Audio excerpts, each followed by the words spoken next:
and today we're going to make a chocolate fondue. First we have, the ingredients for chocolate fondue are bittersweet chocolate and heavy whipping cream.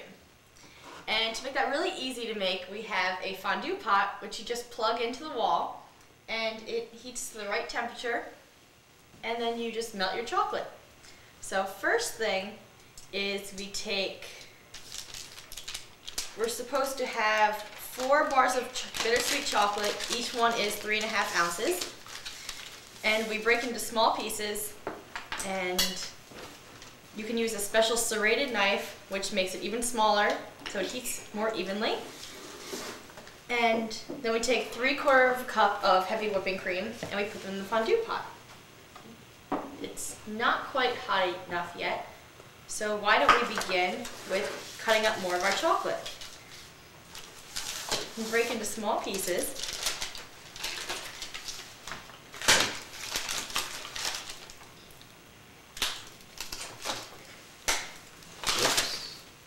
And use the serrated knife.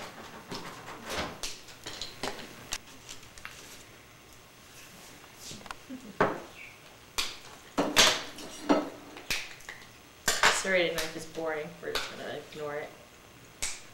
It's more fun to break up the pieces with your hand anyway. For some really hands-on action cooking.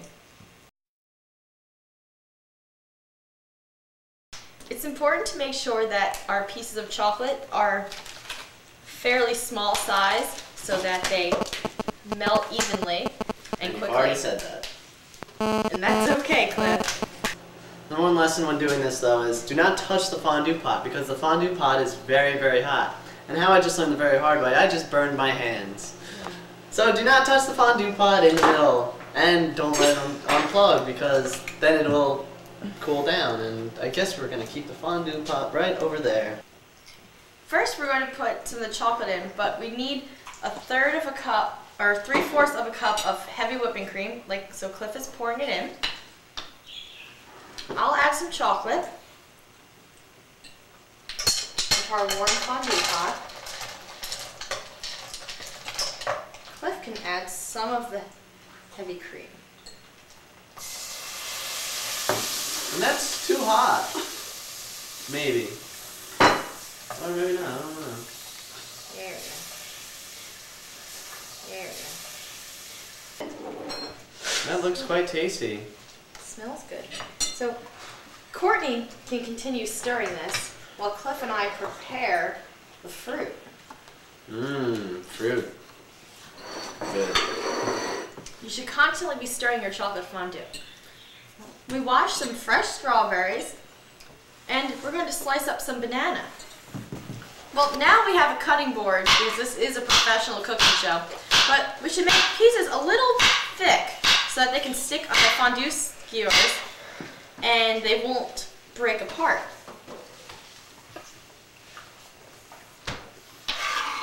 Cliff is so good at slicing the fruit. How's that chocolate looking over there, Courtney? Very good. That looks great. That does look good. Why don't we get a close-up, Cliff? Alright, I think that sounds good. Chocolate. If it gets too hot, it'll burn. It'll burn off. I think we should add a little bit more whipping cream. Make it a little creamier. You do that, Alex. You do that. I'm going to lower the heat because I think that it's boiling. Now, we are going to use these to dip our wonderful ingredients into the fondue chocolate, and it is going to be very tasty. And we have, when you cook this much food and you have that much chocolate, you need a couple friends to help you eat your chocolate covered stuff. Fondues are great for parties because... So, now, yeah, keep going. Well, it's a fun way to enjoy food and friends at the same time. And isn't that everyone's favorite thing in life? Food and friends. Mine is. No way. Now let's try it. Let's see how good it came out. Be careful! Don't let it burn your tongue, because it will.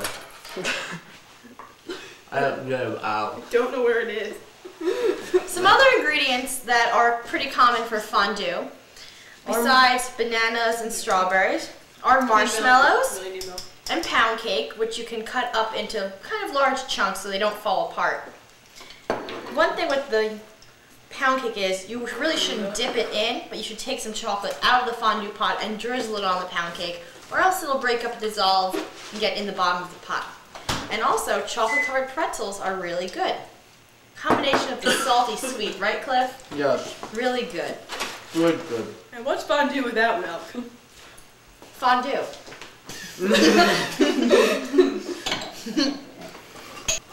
So be careful, don't pick up an STD while making fondue. Ew!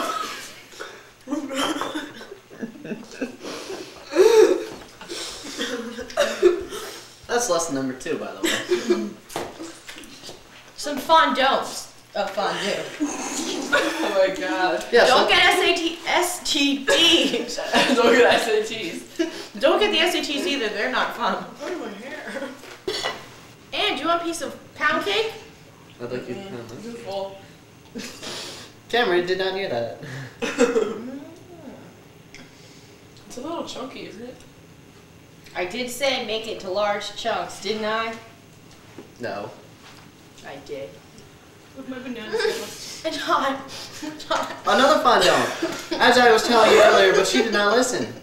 Do not eat the chocolate and burn yourself. And do not get chocolate on me because that is another fondue. Do not get chocolate on your friends. Unless it's going to be.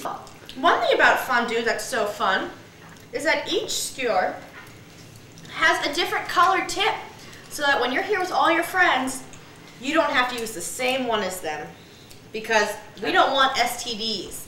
Especially when we're cooking with Anne. Hey! This is Anne's kitchen, by the way. I don't have STD. Sure. Feed your partners in making fondue. Mmm. It's orgasmic.